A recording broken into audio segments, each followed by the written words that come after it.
Hello and welcome to Empire of Wargames. My name is ePlesh and today we are going to talk about the 2021 Necron Battleforce. If you enjoyed the content, consider leaving a thumbs up and subscribing, as well as checking the links down in the description below. Alright, let's get into the video.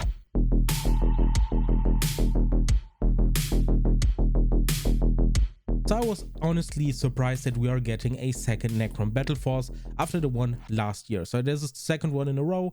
And last year's Necron Battleforce was incredible. It sold out within minutes and it was just an all-around amazing box. And this one is decidedly weirder. We are first going to go over all the units in the new Battleforce. Then we are going to compare the two Battleforces a little bit. And we are going to go over points and savings as well. First up, let me reiterate on my first impressions. While I think that this box is mostly filled with content that GW tries to get rid of, it doesn't mean that the units included are bad or that you shouldn't buy them or play them. Quite the opposite actually. GW obviously has certain kits for certain armies that are selling very well and certain kits that are not selling too well. The flayed ones are probably the prime example for that. There are specific reasons why the flayed ones are in this box and why they are probably not selling well. Number one are the sculpts. The flayed ones are currently not that fun to build. They are monopose and they are very expensive for the points you're getting and yeah, for the number of models included. And the same applies to Ophidian Destroyers and the Psychomancer. They are all models that are finicky to build, that are a little bit niche when it comes to competitive, and thus they barely get any spotlight. As I said, someone from the Warhammer community team during a live stream said that they didn't know the Ophidian Destroyers existed until a couple of weeks ago, which is very telling. Alright, let's go over the units one by one, and we are starting with our HQ choice of the box. Thankfully, GW decided to include an HQ choice, and it is the Psychomancer, so a Cryptek variant for the Necrons. It is good that they decided to go for the Psychomancer, even though it's not the most competitive choice, simply because the sculpt is cool. The building process is, let's say, subpar, but yeah, the Psychomancer was the correct choice to make because the Technomancer was included in past value boxes, and we had the Chronomancer in Pariah Nexus. So it was between the Psychomancer and the Plasmancer, and we all know that the Plasmancer is on a sprue from the Indomitus box, so this was the only option. Now every Cryptek variant has seen a value box, and that is actually a good thing. I'm actually happy they included them. Psychomancer synergizes well with flayed ones who are also in the box, and it's all around a good package. Alright, next up are the flayed ones. These one, as I said, synergize well with the Psychomancer because of morale shenanigans. Morale obviously not as potent this edition, but it's still fun to use, especially in narrative and crusade games. Now furthermore, flayed ones received the core keyword very recently and thus may see more play depending on what the strategies look like. Especially flyer strategies seem to be very popular right now. And thankfully there is a flyer in the combat patrol box for the Necrons. So yeah, the flayed ones inclusion is not bad. I think it is very awkward that we are only getting 5 of them because they die rather quickly, and I would have wished that the box as well as this Battleforce would have included 10 of them. Alright, next up we have the Necron Warriors. The Necron Warriors were probably included because those Battleforces were clearly designed to go hand in hand with the respective combat patrol box of a specific faction, in our case Necrons. So the Necron Combat Patrol box has access to 10 potentially mortals, and thus the Necron Warriors would be a change of pace and complement that Combat Patrol box. I think Necron Warriors are fine. A lot of people who have started collecting Necrons via the Indomitus box have enough Necron Warriors. Some of them bought the box twice. If you have only bought the box once, I think those 10 additional Necron Warriors are going to come in handy. Otherwise, if you already have 60 of them, they are going to be that weight. Next up are the SCARABS swarms, which basically share a sprue with the Necron Warriors. Solid unit, lots of wounds. They have certain synergies and strategies that they work really well in, and I don't see any downside of owning more of them because potentially running a whole bunch of SCARABS swarms seems to be a viable strategy, be it in casual or even at times competitive, depending on the list. So yeah, SCARABS swarms are always useful. Alright, our second fast attack choice of the box are the Ophidian Destroyers. The Ophidian Destroyers are a little bit more finicky, but gladly they received the core keyword. It is questionable though if they are going to make use of the core keyword because Ophidian Destroyers are built and designed to play an objective, to deep strike or burrow out of the ground, and attack an objective or move around quickly. They are very, very squishy compared to other destroyers. They only have a 4-up save, and they are usually pretty melee dependent. They want to be in melee, otherwise they need to be in cover or behind cover, or they die. They have a certain objective.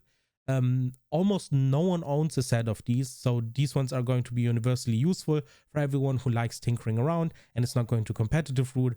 And I think the inclusion of these, contrary to a lot of other people who I've heard, I actually like them. I like the inclusion of them, and I think it's going to incentivize people to experiment around with them, which I really, really like, because I don't think that Affinity Destroyers are bad at all. Alright, next up we have not one, but 2 Doomstalkers. Doomstalkers have seen a lot of play during the beginning of 9th edition and when the Necron Codex first released, but these days they don't see a lot of play because of their inherent randomness and the Technomancer tags for them to hit on 3s.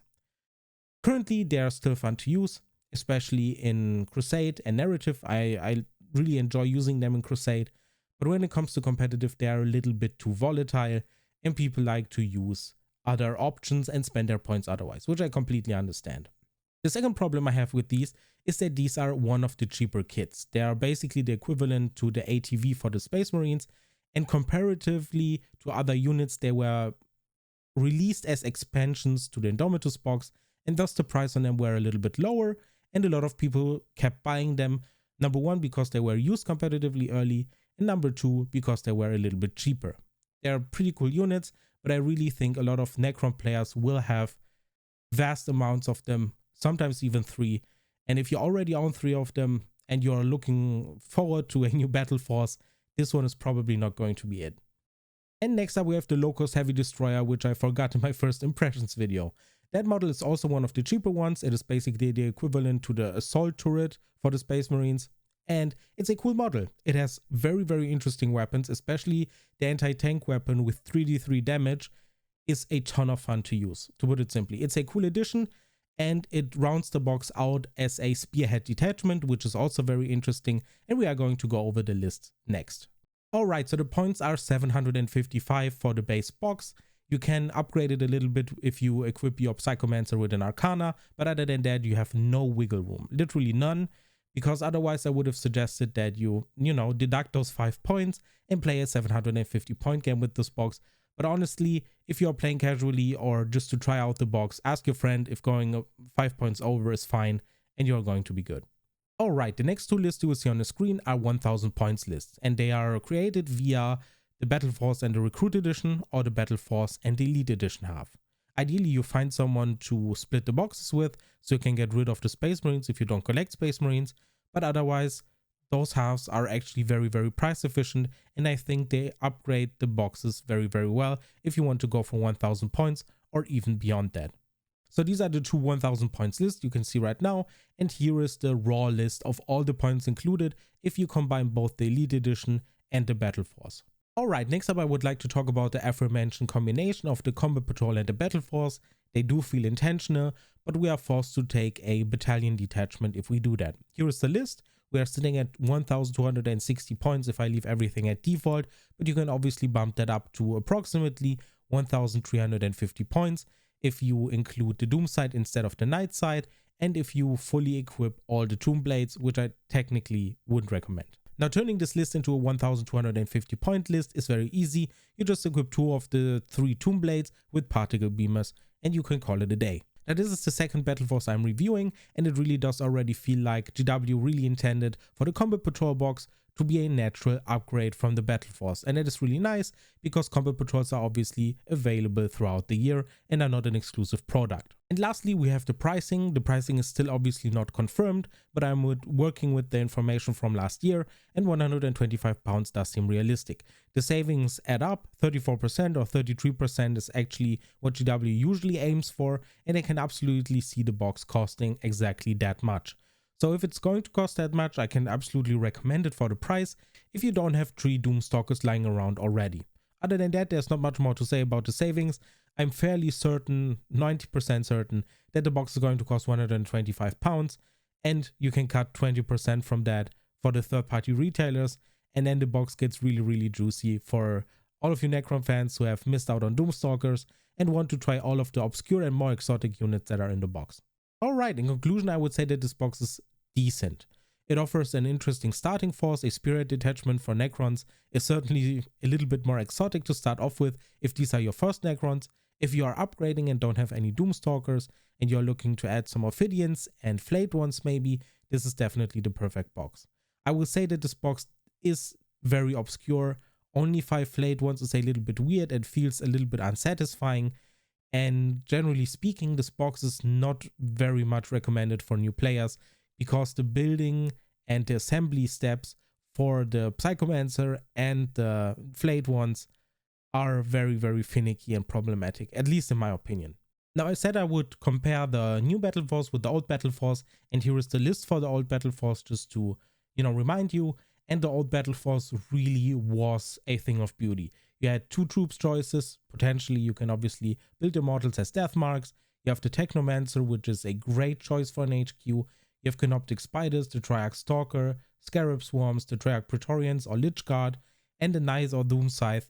And that is just a great box with tons of variety, a great starting point with 2 troops choices, potentially, and all around a perfect box. The savings on that box were insane. The points are also 50 higher on average. And all around, I think the new box falls a little bit flat when compared to the old one. But the old one is not available anymore and thus can be forgotten about at this point. What the old box does do though is to show you that GW can do a better job if they want to. Now, the new box has 755 points, it offers more obscure units and is probably useful for anyone who doesn't have Doomstalkers lying around in masses. And I think that's a good thing. It is widely applicable to Necron veterans as well as new players, although for new players I think the box is a little bit obscure and requires more troop support. I would personally rate this box a solid 6 out of 10. It is above average, but it is not quite there to get to a 7 for me personally. I was contemplating whether I give it a 6 or a 7, but in the end I landed on a 6, and it is a good box, but it is a little bit too obscure, a little bit too exotic, and a little bit too weird for my personal taste. Alright, I hope this was helpful, and I see you in the next video. Bye bye.